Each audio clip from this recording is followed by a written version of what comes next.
अस्सलामुअलैकुम। उम्मीद है सब खैरियत से होंगे।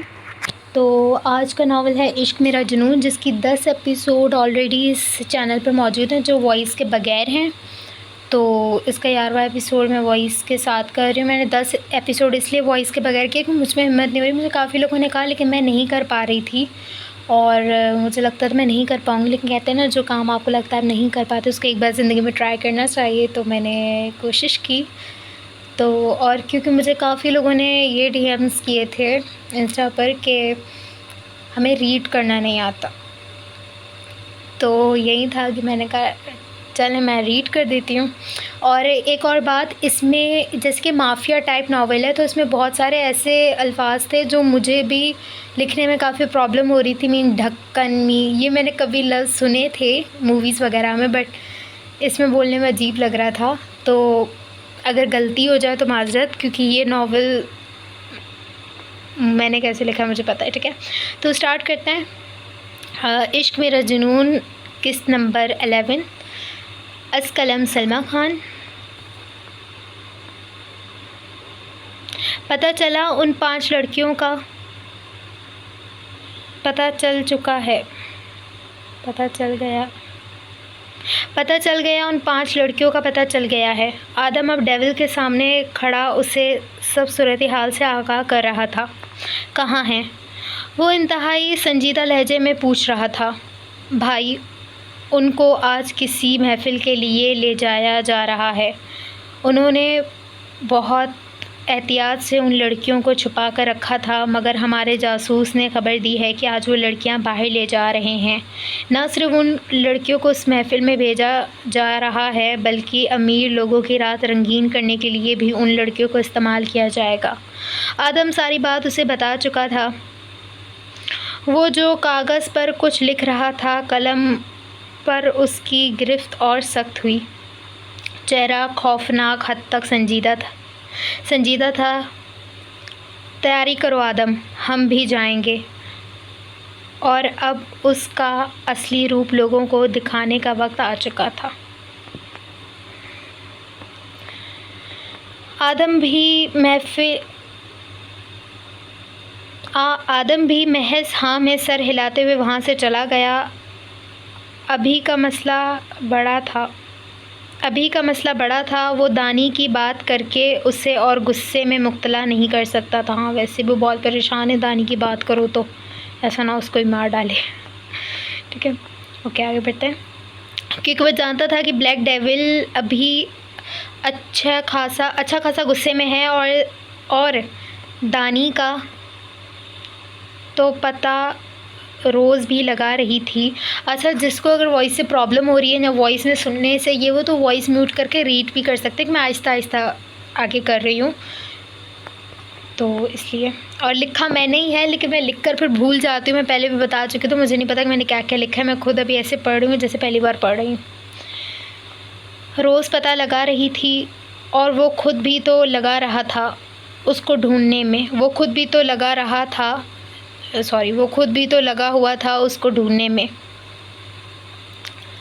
बाबा साईं, मैं कह चुकी हूँ मुझे नहीं करनी शादी अभी। आप लोगों को इतनी आसान बात समझ नहीं आती। आपने मुझे वक्त दिया है ना, जब वो वक्त पूरा होगा तो मैं कर लूँगी। खुदा के लिए अभी मुझे परेशान ना करें। माही, जो हाथ में रिमोट पकड़े टीवी पर ड्रामा देख रही थी, हातिम अलवी की आवाज़ ने उसे सीधा बैठने पर मजबूर कर दिया। वो उसे बता रहे थे कि वो चाहते हैं कि वो शादी कर ले, मगर वो तो साफ इनकार कर चुकी थी। फिर भी उनका इसरार था कि वो शादी नहीं तो रिश्ता हो जाए। शादी भले उसकी पढ़ाई मुकम्मल होने के बाद करेंगे, लेकिन उनके जहन में भी यही सवाल था कि कब ये पढ़ाई पूरी करेगी, क्योंकि जो हालात नज़र आ रहे थे 10-15 साल से पहले तो ये पूरी होने वाली नहीं थी। और इतना वो अच्छा, माही का जो कैरेक्टर है ना, थोड़ा वो मैंने अपने से किया था, क्योंकि मैं भी पढ़ाई में बहुत नालायक हूँ, बहुत ज़्यादा, मतलब थी, अब नहीं हूँ। और इतना वो उससे और इतना वो उसे बिठा नहीं सकते थे। उन्हें तो पूरा दिन अपने इस निकम्मी बेटी की फ़िक्र लगी रहती थी, मगर उसे कहाँ अपनी फ़िक्र थी। उसे तो पूरा दिन ये फ़िक्र लगी रहती थी कि कहीं ज़ावियार की शादी का क्या हुआ होगा। भाई पता लगा ले बहन, फ़िक्र क्या कर रही है, जासूस को भेज। आखिर सरदार की बेटी है, कुछ भी कर सकती है, कुछ कर ही नहीं रही है, निकम्मी। ठीक है, कहाँ है? जो कि बात अब इस गांव तक भी आ चुकी थी, और अगर बात दूसरे गांव तक आई थी तो इसका मतलब है कि इसमें कुछ तो सच्चाई होगी ना। माही का तो बस नहीं चल रहा था कि उस जन्नत नामी चुड़ैल का सर काट दे। उसके साईं को उससे छीनने जा रही थी, मगर वो भी माहीन हातिम अलवी थी। इतनी आसानी से तो अपनी मोहब्बत किसी और को छीनने नहीं देगी। इतने सालों से जिस दुश्मने जान के इश्क में वो मरे जा रही थी, कितनी आसानी से थोड़ी किसी जन्नत को उसके घर की जन्नत बनने देगी। उसके घर को जन्नत तो सिर्फ माही बनाएगी, और अगर किसी और ने ऐसा सोचा भी तो उसकी ज़िंदगी जहन्नम बना देगी। ये तो वो सोच चुकी थी। हातिम अलवी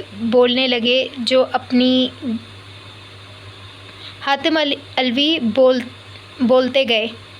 जब अपनी बेटी को सोचों में गुम पाया तो वो समझ चुके थे कि उनका बोलना फजूल है। वो उसके सर पर हाथ रखकर अल्लाह तुम्हें हिदायत दे कहकर वहाँ से जा चुके थे, और वो बस उन्हीं सोचों में पड़ी रही। अच्छा, जो हर सीन के बाद ना ऐसे लाइन आ रही है ना, इस लाइन का मतलब है कि सीन चेंज हो गया है, तो ये चीज़ याद रखिएगा। चंद साल पहले, या अल्लाह मेरे, ये कौन सी जगह है? अभी मेरे पीछे जो मुलाजिम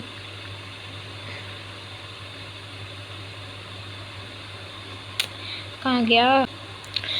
अभी मेरे पीछे जो मुश्तंडे मुलाजिम खड़े थे कहाँ गए? या अल्लाह साईं, इस जंगल में अगर किसी जानवर ने खा कर मार डाला, किसी को पता भी नहीं चलेगा। कोई तो बचा लो, कोई है? अरे खुदा के लिए बचा लो। माही, लगता है तेरा आखिरी दिन आ गया है। मैं तो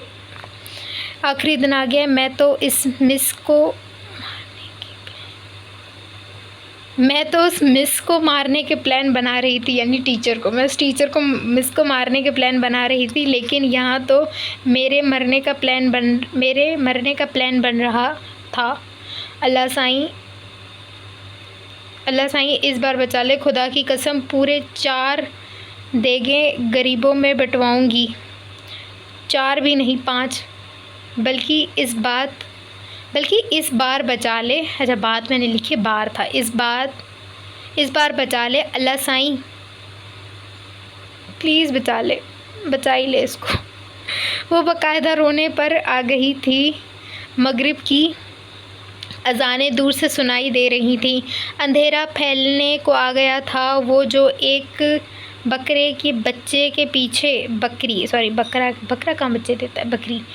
बकरी के बच्चे के पीछे यहाँ तक निकल आई थी। वो इतना आगे निकल गई थी कि अब जंगल तक पहुँच गई थी, और इस जंगल की बातें तो वो बचपन से सुनती आ रही थी। उसकी हालत ख़राब हो रही थी, वो डर रही थी। इस पास उसे ना बंदा ना बंदे की ज़ात कुछ नज़र नहीं आ रहा था। वो हाथ जोड़कर बस अल्लाह से दुआएं मांग रही थी। इतने में पीछे से एक जंगली जानवर की आवाज़ आई, और उस लड़की के अंदर जो हिम्मत बची थी वो भी ख़त्म हो गई। वो अपने सामने जंगली तेंदुए को देख रही थी, जो उसे ऐसे देख रहा था जैसे कई दिनों से उसने खाना ना मिला हो। वो अचानक से अपना खाना देखकर वो खुश हो गया हो। माही समझ चुकी थी कि अब वो उसका आज का डिनर बनने वाली है। वो उसकी तरफ बढ़ रहा था। एकदम वो माही पर झपटने लगा कि पीछे से किसी ने माही की कलाई पकड़ के उसे अपनी तरफ खींचा और अगले ही पल पूरे जंगल में गोलियों की आवाज़ें सुनाई दीं। 1 गोली, 2 गोली, 3 गोली, 4 गोली और उसका काम तमाम। माही तो इतने खौफ में थी वो इस वजूद के हसार में बेहोश हो गई। आंखें बंद होते हुए उसने उस मेहरबान शख्स का चेहरा देखा था और उससे देखते देखते ही वो बेहोश हो गई थी। खुद को बिल्कुल बेबस महसूस करके उस आगोश में खुद को दे चुकी थी। उस लड़के ने पहले उसको देखा, उसे उठाने की कोशिश की मगर वो तो उठने का नाम ही नहीं ले रही थी और फिर अपने मजबूत बाजुओं के हसार में उसे उठाकर गाड़ी की तरफ ले जाने लगा। माही को जब होश आया तो वो हॉस्पिटल के बेड पर पड़ी थी। डॉक्टर उसके पास मौजूद थीं। वो उनके गांव का हॉस्पिटल था। डॉक्टर इत्तला दे चुकी थीं। हातिम अलवी लोगों को माही बीबी का सब बता चुकी थीं। वो लोग बस पहुंचने नहीं वाले थे। अच्छा, पहुंचने वाले थे। ये होगा, मैंने बोला है ना, गलतियां बीच में बहुत हुई हैं। वो बस पहुंचने वाले हैं मगर वो कहाँ सुन रही थी। उसके मतलब डॉक्टर से बता रही थी कि वो पहुंचने वाले हैं मगर वो कहाँ सुन रही थी। उसके आँखों के सामने तो बस वही मंज़र चल रहा था जो कुछ वक्त पहले उस पर बीता था। वो डॉक्टर उसे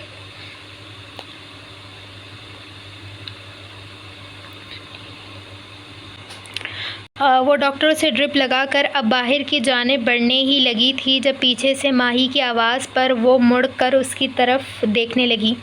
मैं यहाँ कैसे आई? कौन लाया है मुझे? उसका सीधा साफ सवाल था। डॉक्टर कुछ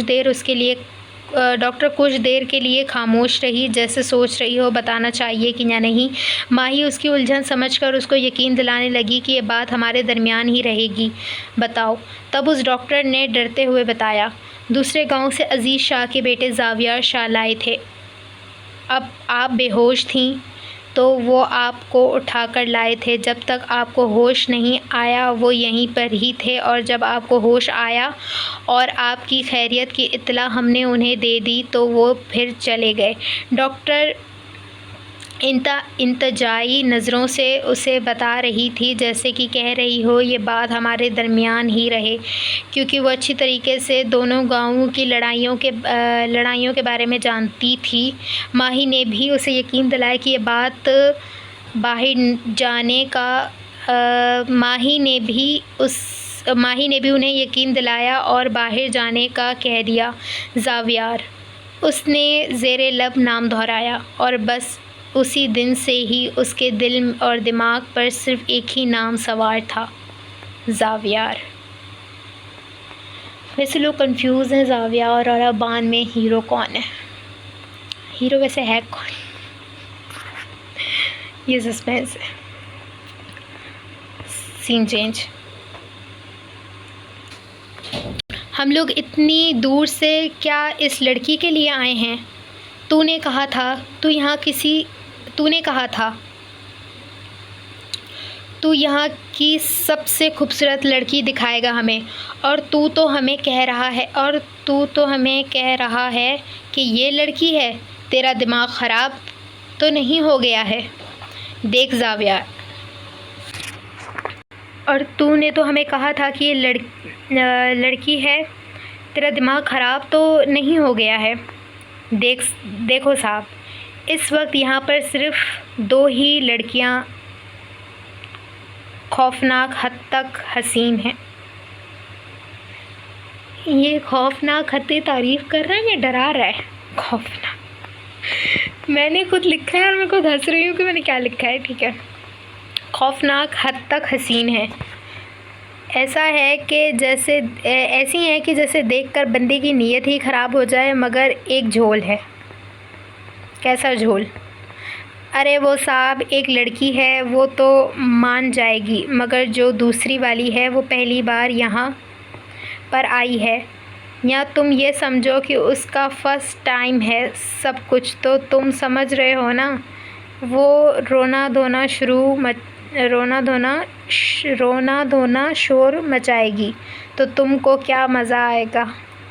अब अपुन की बात मानो।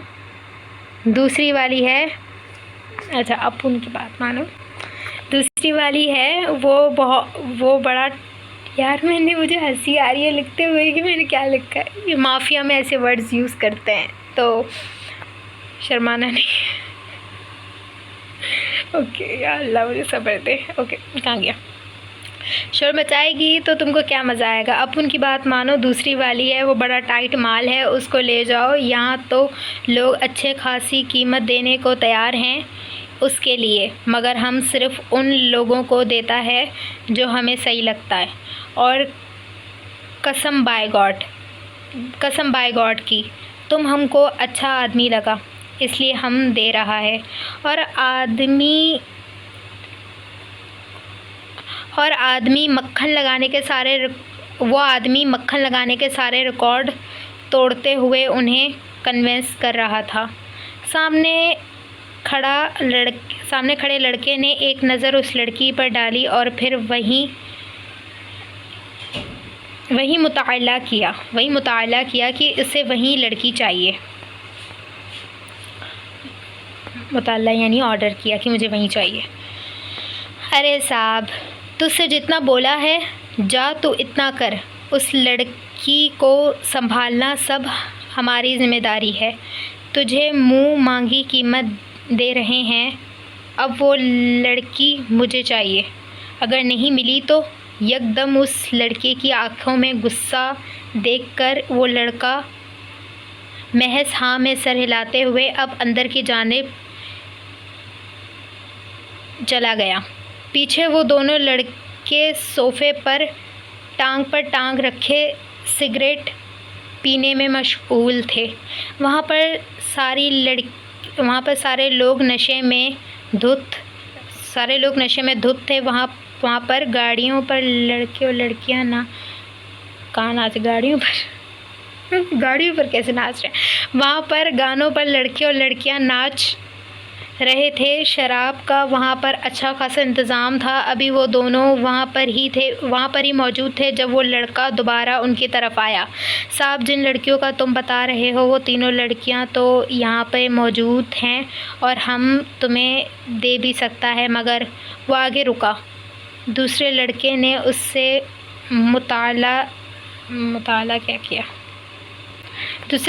ने उससे मामला दरियाफ़्त किया। वो साहब, जिस लड़की की हम बात कर रहा था, कुछ देर पहले किसी ने उसे आज रात के लिए बुक कर लिया है। अभी बस 5 मिनट पहले ही वो उसे रूम में ले गया है। अभी वो आगे कुछ बोलता कि एक ज़ोरदार थप्पड़ उस लड़के के कान के नीचे दूसरे लड़के ने मारा था। किधर है वो लड़की? गाली, एक और गाली। अगर वो 2 लड़कियां नहीं मिली तो याद रखना, तुझे ऐसी जगह मौत दूंगा कि लोग खौफ खाएंगे। मुझे वो दोनों लड़कियां अभी चाहिए, वरना तू मेरे हाथों से मारा जाएगा। आदम, इन तीनों लड़कियों को ले जाओ यहाँ से। यकदम पूरे महफिल में मौत सा सन्नाटा। अच्छा, 5 लड़कियाँ थीं जिनमें 3 लड़कियाँ मिल गई थी, 2 लड़कियाँ जो थीं वो नहीं मिल रही थी। और उसने यही कहा कि वो 2 लड़कियां हैं, वो एक को लेके गए हैं और दूसरी को भी लेके गए। वो था। बहुत सा सन्नाटा फैल गया। गाने रुक चुके थे। जब उस लड़के ने सिगरेट फिर से जलाई और अपने होठों के करीब ले जाकर अपना तारुफ करवाया तो वहाँ पर मौजूद सारे लोग ही थड़ कांपने लगे। सबके चेहरों पर पसीना आने लगा। ब्लैक डेविल का नाम सुना है ना? और किसी ने भी यहाँ से हिलने की कोशिश की तो वैसे भी मेरे हाथ में बड़ी खुजली हो रही है और किसी को मार कर ही ख़त्म होगी। वहाँ पर महफिल में मौजूद सारे लोग उसका मतलब समझ चुके थे। वो लड़का डरते डरते उसे आगे की तरफ इशारा करने लगा। वो दोनों लड़कियां एक इस कमरे में है और एक उस कमरे में। वो डरते हुए बता रहा था। अभी वो दोनों कमरों की जानिब बढ़ने ही लगा था जब पहले कमरे से एक चीख उसने सुनी थी, मगर वो चीख जानी पहचानी थी। वो सब कुछ छोड़कर उस दूसरे कमरे की तरफ भागा था। आदम अब दूसरे कमरे में उस लड़की को उस लड़के से बचा रहा था, और जब ब्लैक डेविल ने पहले वाला कमरे का दरवाज़ा खोला, सामने का मंज़र देखकर वो ठहर ही गया। बल्कि ये कहा जाए उसे पहली बार खौफ महसूस हुआ। ब्लैक डेविल जो किसी से नहीं डरता था, सामने का मंज़र देखकर उसे बेइख्तियार खौफ महसूस होने लगा। वो बिल्कुल ठहर गया था।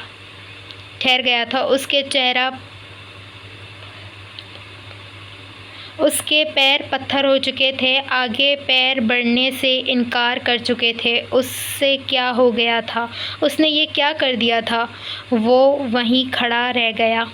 जब पीछे से आदम ने उसे पुकारा तो वो किसी ख्वाब की कैफियत से बाहर आया, और अभी आदम आगे कुछ बोलता कि ब्लैक डेविल आगे बढ़ा उस लड़के के मुंह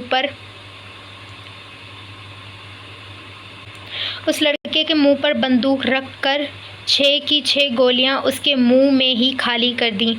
उसे अब भी सुकून नहीं मिल रहा था। बराबर में पड़ा हुआ शीशे का जग उस बेजां वजूद पर मारने लगा। गाली गाली गाली, तेरी हिम्मत कैसे हुई साले इसको हाथ लगाने की? इन हाथों से ही तूने छुआ है ना इसे अभी। और अगले ही पल अपने जेब से चाकू निकालकर वो उसके दोनों हाथ काट चुका था। उसकी पूरी शर्ट खून से भर चुकी थी, मगर उसके अंदर जो आग लगी थी वो बुझने का नाम ही नहीं ले रही थी। उसे पता नहीं क्या हो गया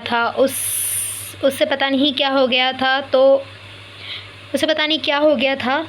तूने छुआ कैसे? बोलता क्यों नहीं? बोल ना साले। वो दीवानावार चिल्ला रहा था, मगर सामने पड़ा उस लड़के का वजूद जिससे बहुत पहले ही रूह निकलकर परवाज़ कर चुकी थी, वो भला क्या जवाब देती। ये मंज़र इतना खौफनाक था कि वो लड़की बेहोश हो चुकी थी। आदम ने ब्लैक डेविल को कंधों से पकड़कर पीछे किया। आदम 10 मिनट हैं तुम्हारे पास। 10 मिनट में ये पूरी जगह मुझे राख में तब्दील चाहिए। अगर इस जगह का एक कोना भी सलामत नज़र आया तो खुदा की कसम मुझे मेरी माँ की है तो कसम है मुझे मेरी माँ की, इस दुनिया को आग लगा दूंगा मैं। उसका लहजा इतना खौफनाक था कि आदम भी एक पल के लिए घबरा गया था। आवाज़ इतनी खौफनाक थी कि नीचे खड़े सारे लोग भी अपने दिलों पर हाथ रख चुके थे। ब्लैक डेविल ने अगले ही पल बेड पर पड़ा हुआ दुपट्टा उस लड़की के सर पर अच्छी तरीके से रखा और अपने बाजुओं के मजबूत हसार में उठाकर उन सब लोगों के बीच से उसे ले जाने लगा। उसका चेहरा बेतासुर था। संजीदगी खौफनाक हद तक उसके चेहरे पर मौजूद थी। वो गाड़ी के पीछे वाली सीट पर उस लड़की को लिटाकर अब गाड़ी आगे बढ़ा चुका था, और अब यहाँ से शुरू होता है ब्लैक डेविल का असली रूप। Scene change.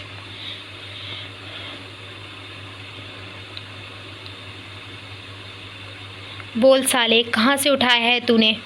देख, तुझे आखिरी चांस दे रहा हूँ। मेरा भेजा पहले से ही सटका हुआ है। अगर तूने आए बाएं शाएं की ना तो तेरे सीने में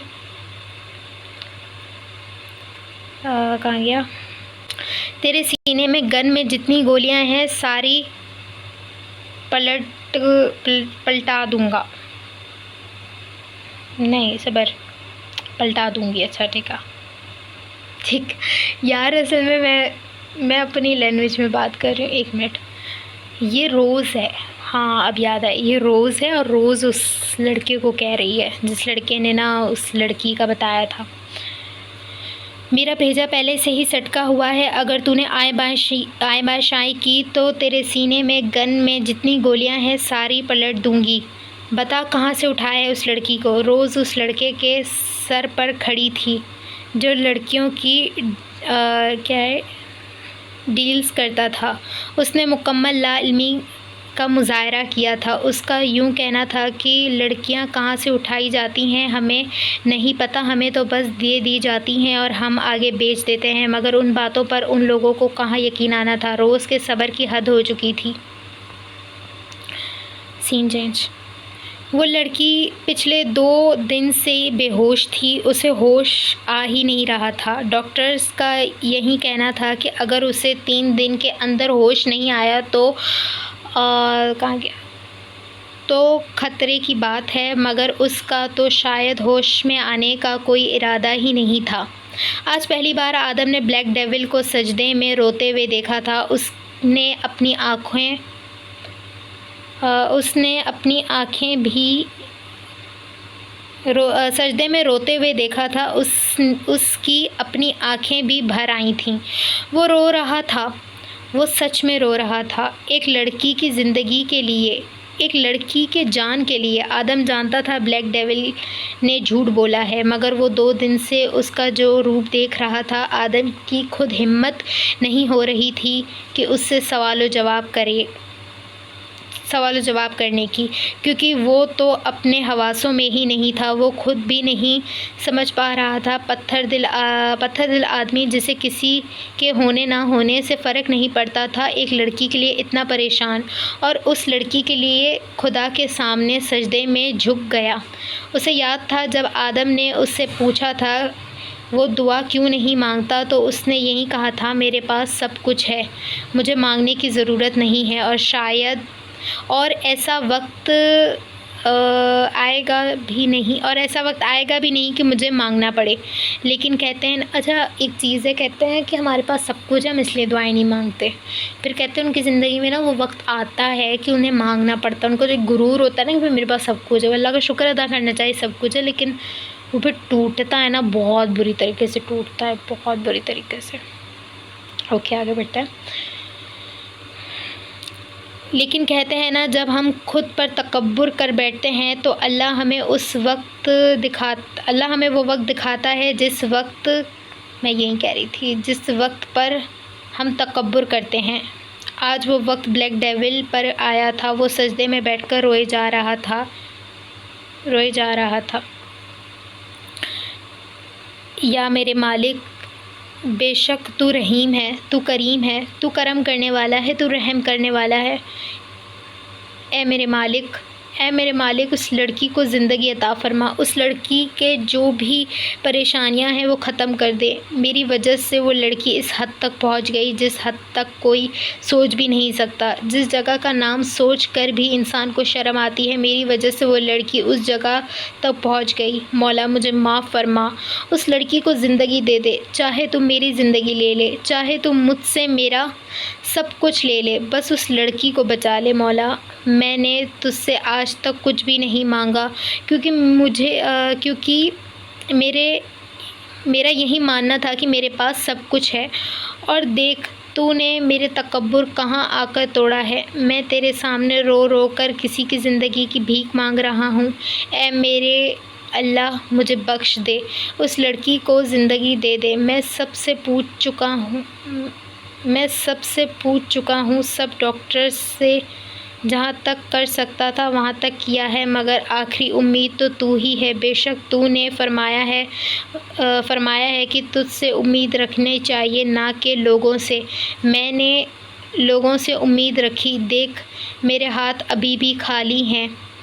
मैं तुझसे उम्मीद रखता हूँ, मेरे खाली झोली को भर दे। मैं तुझसे दानीन की ज़िंदगी मांगता हूँ, चाहे तू अबान की ज़िंदगी ले ले, मगर दानीन को बचा ले। मौला, उसे बचा ले। वो पिछले 2 दिन से मुसलसल यही दुआएं मांगे जा रहा था, मगर उसे यकीन था कि वो सुनेगा।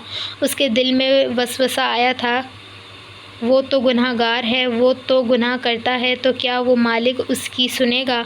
क्या वो उसकी दुआओं पर कुन फरमाएगा? मगर वो तो रहीम है ना। हम जितनी बार भी गुनाह करेंगे वो तो फिर भी हमारी पुकार पर लब्बैक कहता है। हम पुकारने वाले तो बने, और उस उम्मीद पर सैयद अबान अज़ीज़ शाह ने भी उसे पुकारा था। और बेशक अल्लाह अपने बंदों की सुनने वाला है, चाहे वो गुनाहगार हो या नेकोकार।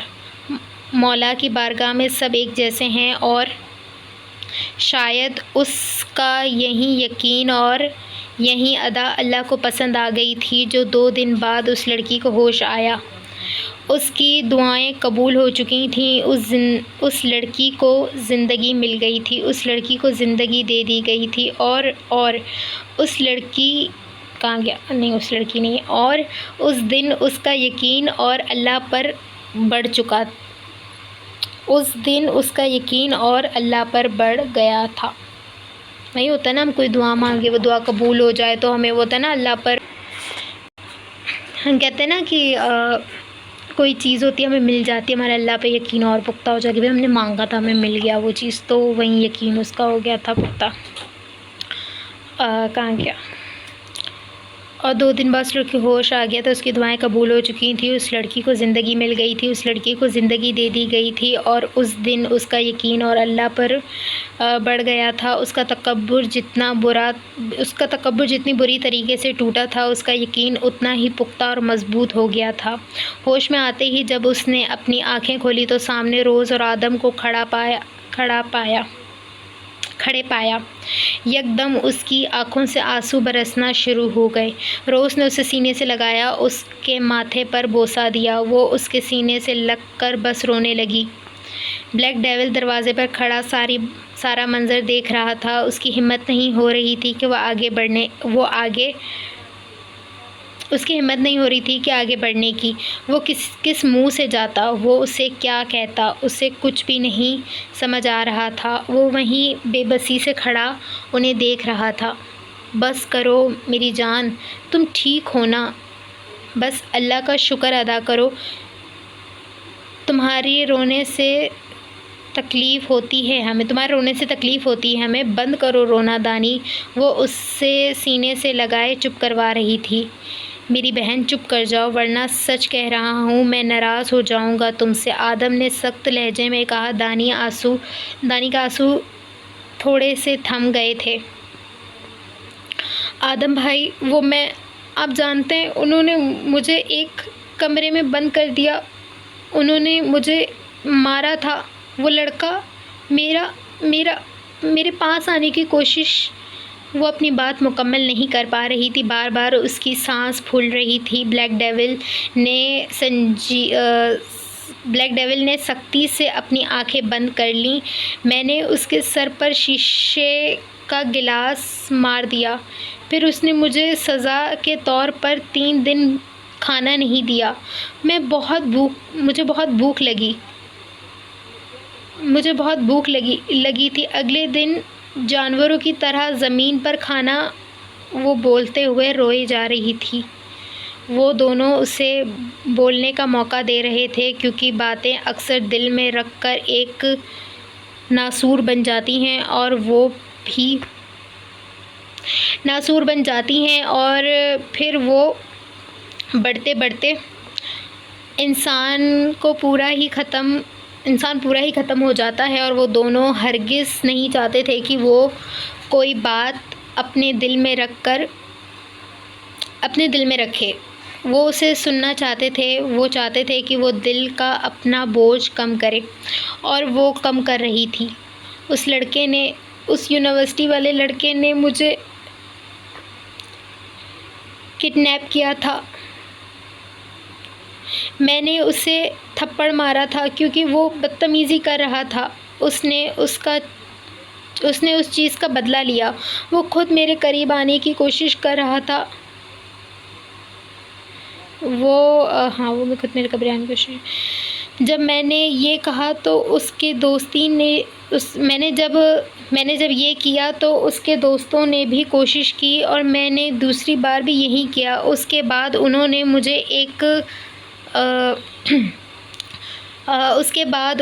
मुझे एक वहाँ पर भेज दिया।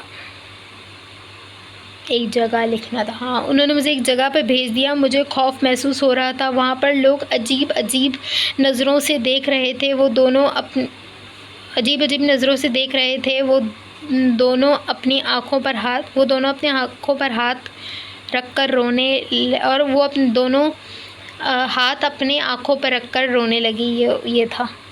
और आज वो लड़का मुझे चुप कर जाओ, कुछ नहीं हुआ तुम्हारे साथ। जब तक हम हैं तब तक कुछ भी नहीं हो सकता। आदम ने उसकी बात दरमियान में काटी और बाहर खड़े वजूद के तन बदन में आग लग गई थी, और अब वो क्या करने वाला था वो खुद भी नहीं जानता था। तो यहाँ पे ख़त्म होता है मेरा इश्क मेरा जुनून एपिसोड 11।